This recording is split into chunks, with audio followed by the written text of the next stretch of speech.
Taipei 101 renaming sparks debate in Legislature. Taiwan ends health insurance suspension policy. Why Foxconn acquired stake in Nissan. 10 dead in small plane crash in Brazil. Friendly fire, 2 U.S. pilots mistakenly shot down. Falling drone seriously injures boy during Florida holiday show. Albania to ban TikTok for 1 year. Rome's iconic Trevi Fountain reopens.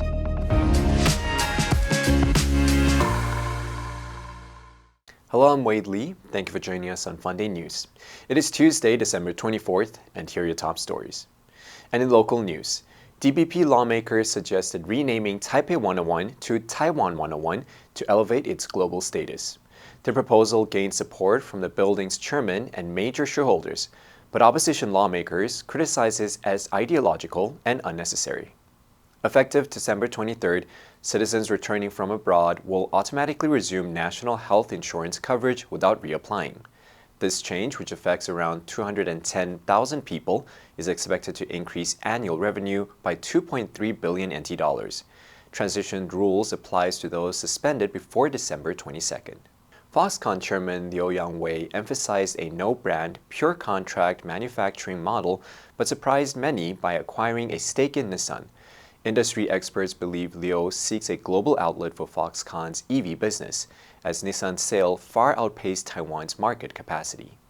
And in global news, a small plane carrying 10 people crashed into shops in the center of the tourist city of Gramado in southern Brazil on Sunday, killing everyone on board. The aircraft owner and pilot, Luis Claudio Glagliese, died with the other 9 passengers, all of whom were members of his family. In addition, 17 people on the ground were injured, with 12 still receiving hospital care, including 2 in critical condition. According to the National Civil Defense, the crash happened minutes after the aircraft took off. Manufactured in 1990, the twin-engine Piper PA-42-1000 took off shortly after 9 a.m. local time from nearby Canela Airport and was heading to Jundiaí in São Paulo state under unfavorable weather conditions. The cause of the crash is being investigated by the Aeronautical Accident Investigation and Prevention Center. The plane reportedly first struck the chimney of a building, then the second floor of a house, before crashing into a furniture store, authorities said. Debris also reached a nearby inn. Video from the scene showed fire burning outside a building, with debris scattered across the ground. The accident occurred just days before Christmas, a particularly busy period for the city, which is traditionally adorned with decorations and hosts festive events. 2 U.S. Navy pilots safely ejected over the Red Sea on Sunday after the FA-18 fighter jets was shot down by what appeared to be friendly fire. CENTCOM said in a statement that the jet was flying off the USS Harry S. Truman when it was downed. One of the pilots may have sustained minor injuries during the ejection. The guided missile cruiser USS Gettysburg, part of the USS Harry S. Truman carrying strike group in the region, mistakenly fired and hit the jet. Officials did not release the fighter's exact mission, and a full investigation is underway. The apparent accident happened Sunday morning in the region between Africa and the Middle East, a focus of U.S. military assets assembled to protect U.S. personnel, coalition partners, and global shipping interests. On December 15, CENTCOM said the strike group had entered its area of command, which includes the Middle East, Central Asia, and parts of South Asia. The strike group also includes Carrier Air Wing 1, Destroyer Squadron 28, and 2 Arleigh Burke-class guided missile destroyers, the USS Stout and the USS Jason Dunham. U.S. forces continue to defend against Iran-backed Houthi rebels in Yemen, who have targeted cargo ships with missile attacks that threaten the global supply chain.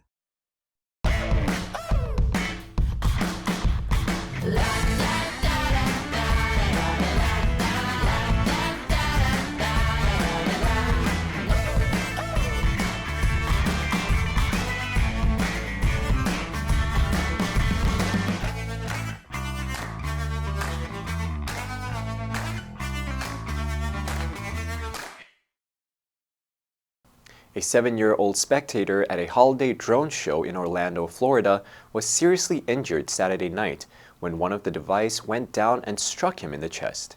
The Orlando Fire Department confirmed that one person was hospitalized following technical difficulties at the city-hosted third annual holiday drone show at the Lake Eola Park. The Federal Aviation Administration, which is investigating, said in a statement that several small drones collided during the show at about 6:45 p.m., some falling into the crowd. Fire personnel were staffing a customary medical tent nearby and rushed to the boy's aid. No other injuries were reported.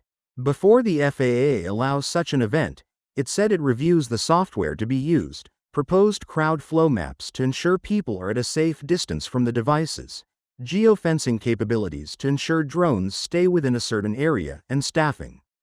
The show was to have been reprised at 8 p.m., but that event was cancelled after the incident at the 6:30 p.m. display. In promoting the event, the city said in a statement Friday, "This show will feature a dazzling display of synchronized drones flying in formation to create beautiful holiday-themed designs in the night sky.